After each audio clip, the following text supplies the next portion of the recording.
የአማራ ፋኖ ብሔራዊ ኃይል የሜጀር ጀነራል ውባንተ አባተ ኮር ጉና ክፍለ ጦር እስቴ ደንሳ ብርጌድ ከህዝብ ግንኙነት መምሪያ የተዘጋጀ ነው። ከአርበኝነት ወደ ባንዳነት ሐቁ ይህ ነው። የአማራ ፋኖ የቁርጥ ቀን ልጅ የህልውና የነጻነት ትግል ችቦ ለኩሶ ዋነኛ ከሆነው የአማራ ጠላት ከብልጽግና ወራሪ ጋር አንገት ለአንገት ተናንቆ ወራሪውን እንደ ቅጠል እያረገፈ ራሱን እያደራጀ ለ20 ወራት ቆይቷል። ጀግናው የአማራ ፋኖ በቆየባቸው የትግል ወራቶች በአገዛዙ ሰራዊት ላይ በደረሰበት ምት ዛሬ አገዛዙን ለጦርነት ያልደረሱትን አፈሳ ላይ እንዲገኝ አድርጎታል። የአማራ ፋኖን ፊት ለፊት ገጥሞ ማሸነፍ እንደማይችል ያረጋገጠውና የተረዳው ብአዴን ሌሎች የውጊያ ስልቶችን ሞክሯል። ስልት 1 የፋኖ አመራሮችን በስልጣን በገንዘብና በፍርፋሪ በማታለል ከቻሉ ድርጅቱን ክፍለ ጦሩን ወይም ብርጌዱን ይዘው እንዲኮበልሉ ካልቻሉ ግን የክፍለ ጦር መሪዎችን ከፋኖ ድርጅት በማስከዳት የፋኖን ትግል መበተን። ስልት 2 ከፋኖ አደረጃጀቶች ውስጥ ሆነው ማለት ነው የአርበኝነት ካባ ለብሰው የአደረጃጀቱን አባላትና አመራሮችን እንዳይግባቡ በማተራመስ የብርጌዱን ወይም የክፍለ ጦርን ሰላም መንሳት። ስልት 3 ከክፍለ ጦሩ ወይም ብርጌዱ ውስጥ ሆነው አባሉን አተራምሰው ሰላሙን ከነሱት በኋላ አባሉን እርስ በርስ እንዳይግባባ ማድረግ ከቻሉ በኋላ ከክፍለ ጦሩ ወይም ከብርጌዱ አፈንግጠው በመውጣት በቁጥራቸው 20 እና 50 ሳይሆኑ ክፍለ ጦር ነን በማለት ድርጅት መስርተናል በሚል ከወጡ በኋላ ከብአዴን ተተኳሽ እየተላከላቸው ጭምር የወጡለትን ወይም የወጡበትን ክፍለ ጦር ወይም ብርጌድ ላይ ትንኮሳ መፈጸም። አርበኛ እንግዲህ እንደሚታወቀው ብልጽግና እጁ ረጅም ነውና ፊት ለፊት ገጥሞናል። በተዘዋዋሪ ደግሞ የፋኖን ጭምብል አስገብቶ ደግሞ የአርበኝነት ጭምብሉን አስገብቶ ከሰግስጎ ከእናንተ ጋር በማድረግ ተተኳሽ ሁሉ ጭምር እየደገፈ እናንተን እኛን እንድትወጉ ሁሉ መረጃዎች ነበሩንና ይሄ ምን ያክል እውነት ነው? እውነት ብልጽግና ተተኳሽ ሁሉ ጭምር እየሰጠ እኛ እንድትወጉ ሲያደርግ ነበር? እኛ እንግዲህ በስውር የተደረገው እኛ የምናውቀው አይደለም። ይሄን ነገር በስውር ነው የተደረገው። ይሄ ጥይት መጥቷል። እዛም በኋላ እኛ ከመጣን በኋላ ጥይት ተከፋፈልን። ያን ጥይት ስንከፋፈል ከብልጽግና የመጣ ጥይት ነው። ከ3 ከ4 ቀን በኋላ ግን ቀጥታ ከብልጽግና ያን ጥይት እንደተላካወቅ ነው። ከዛን በኋላ ሻለቃ መንግስትና እኔም በመያዝ እናብራሩ ሆነን የራሳችንን እንትን ለየን፣ ካምፕ ለየን ማለት ነው። ራሳችን እየተከላከልን ነው የቆየነው። በጥቅሉ እኛ ራሳችን እየተከላከል ቀሳ አካባቢ ነው የቆየነው። ከዛን ከነሱ እንደዚህ ከሚያደርጉ ሰዎች ተገንጠለ ቀሳ አካባቢ ነው የቆየነው። ከዛም በኋላ ባገኘነው ተደዋውለን ባገኘነው ክፍተት ትናንትና ባገኘነው ክፍተት ነው እኛ ወርደን የመጣነውና አንተ ወገንክን ወይም ከጥላት ገብተህ ጥላት ሆነህ ወገንክን የሞቱ ወንድሞቻችን አሉ። ምርጥ ወንድሞች፣ ንጹህ ወንድሞች ሞተዋል። የአማራ ህዝብ ደግሞ በየቤቱ እያበላ እያጠጣ መኝታውን እየለቀ ሲያስተኛ የነበረውን ወገንክን እንደገና ከጥላት ጥይት ተቀብለህ ትዋጋለህ። እዛ ቀጣይ ደግሞ ከጥላት ጋር ሆነህ አሁን እኛ አመጣጣችን ትክክል ነው፣ ብዙ ነገር ይደረጋል እየተባለ ነበር እዛ ሲሰበክ ነበር። እኛ ግን ወንድሞቻችን አንወጋም ብለን የመጣን። አሁንም መናገር የምፈልገው ትናንትና ስንመጣ ሁሉም በጣም ደስተኛ ነው። የአማራ ህዝብ እንኳን ደስ አላችሁ። ከበርካታ እልህ አስጨራሽ ትግልና ውጣ ውረድ በኋላ እንደ ወርቅ በእሳት ነጥሮ የወጣ የአማራ ፋኖ ከተወለደው የአማራ ፋኖ ብሔራዊ ኃይል ድርጅት ማግስት በዘረፋ የተሰማራውም ሆነ ትክክለኛውን ታጋይ አዳክማለሁ ብሎ በየጊዜው ትንኮሳ ላይ የቆየው ኃይል የተሰጣቸውን ፕሮጀክት ከዚህ ድርጅት ምስረታ በኋላ ማስኬድ ስለማይችሉ የሚመሩትን ክፍለ ጦርና ድርጅት ጥለው ውል ወደ ወሰዱበት ብአዴን የባንዳነት ካባቸውን ተጎናጽፈው ስማቸውን ጥቁር መዝገብ ላይ አስቀምጠው ገብተዋል።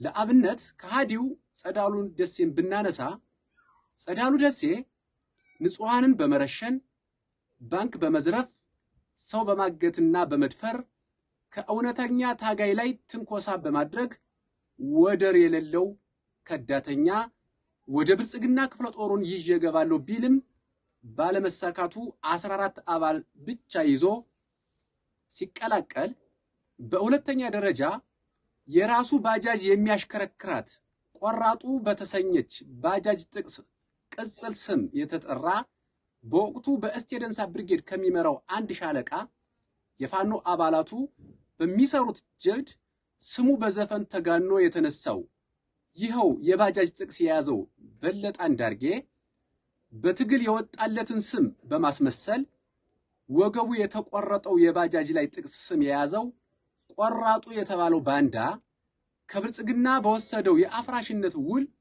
ውጤት ባለማምጣቱ ከዚህ በላይ መቆየት ባለመቻሉ ከእስቴ ደንሳ ብርጌድ አፈንግጦ በወጡና የሌቦች ጥርቅም ይዞ ይመራው የነበረውን 50 የማይበልጥ የመይሰው ካሳ ክፍለ ጦር አባሉን ይዞ ለግዳጅ እንሂድ በሚል በብልጽግና ወራሪን ለማሳፈን ሙከራ ቢያደርግም አባሉ ቀድሞ ነቅቶ ስለነበር 7 አባሎችን ብቻ ይዞ ሲወል ወደ ሆነው ብልጽግና ተቀላቅሏል።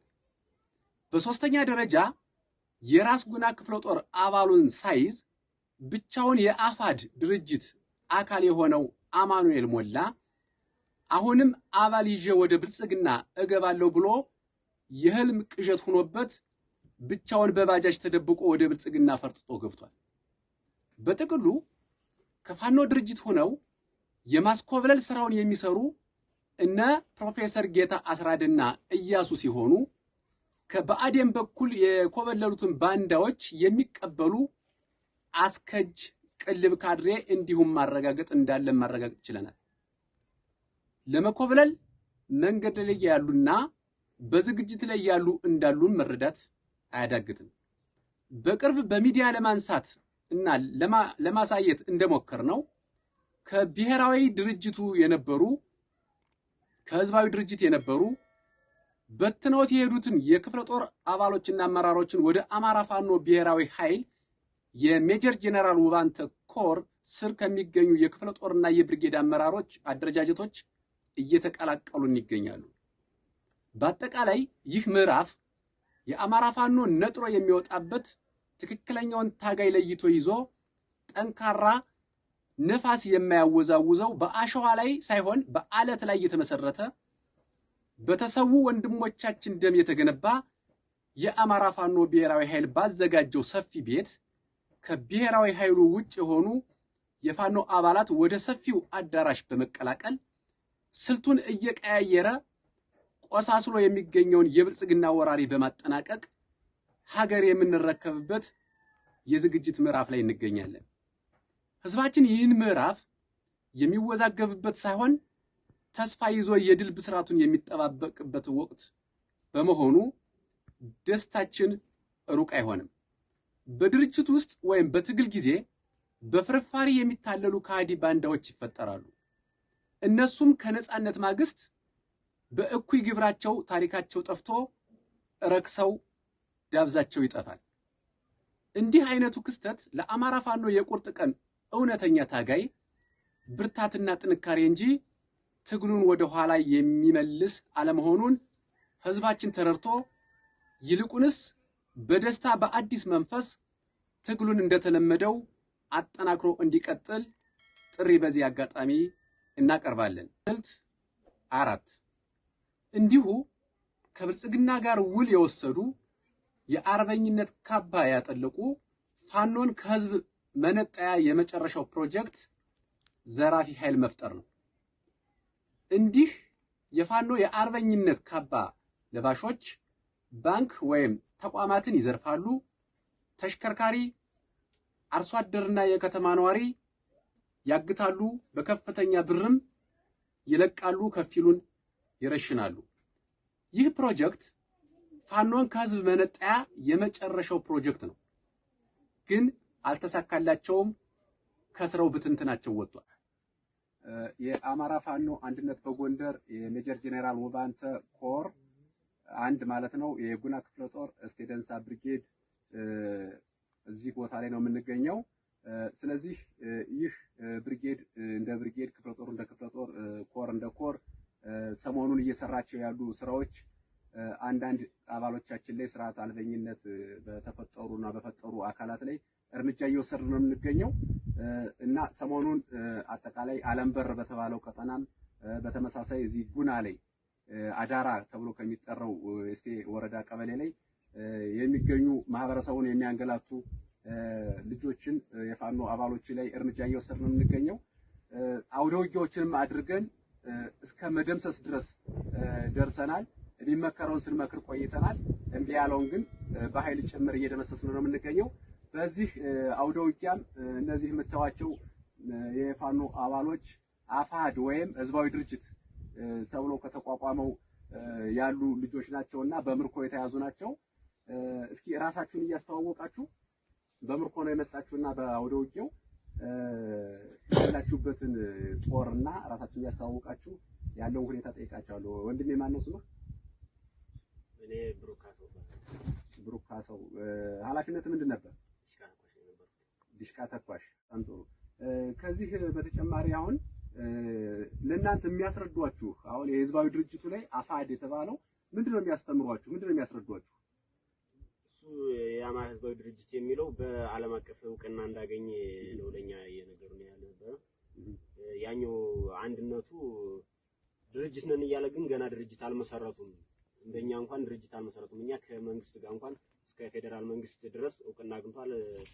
ባለበት ትግሉን ወደ እንትን መቀየር እንደሚቻል ነው እንትን እያልን ነበር፣ መደራደር እንደሚቻል ማለት ነው። ያኛው ድርጅት አልመሰረተም። ህዝባዊ ድርጅቱ ዓለም አቀፍ እውቅና አግኝቷል፣ ከመንግስት ጋር መደራደር ይችላል።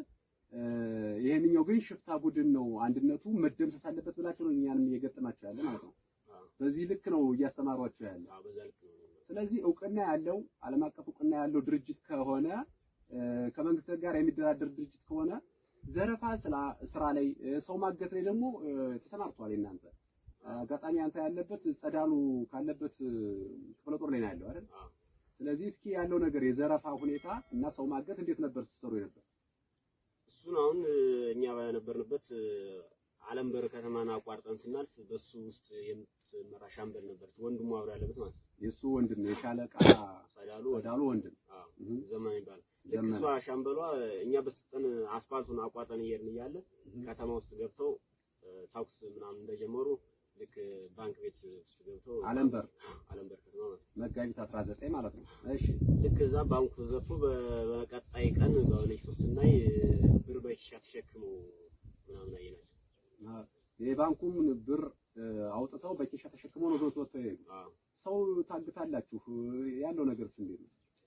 ሰው ይታገታል። መጥቶ ያ ሰው ከተያዘ በኋላ እኛ ስለዛ ሰውዬ ለምን ተይዞ እንደዚህ ተደርጎ ነው ወይም በምን ምክንያት ነው ሰውዬ ተያዘ ብለን መጠየቅ አንችልም።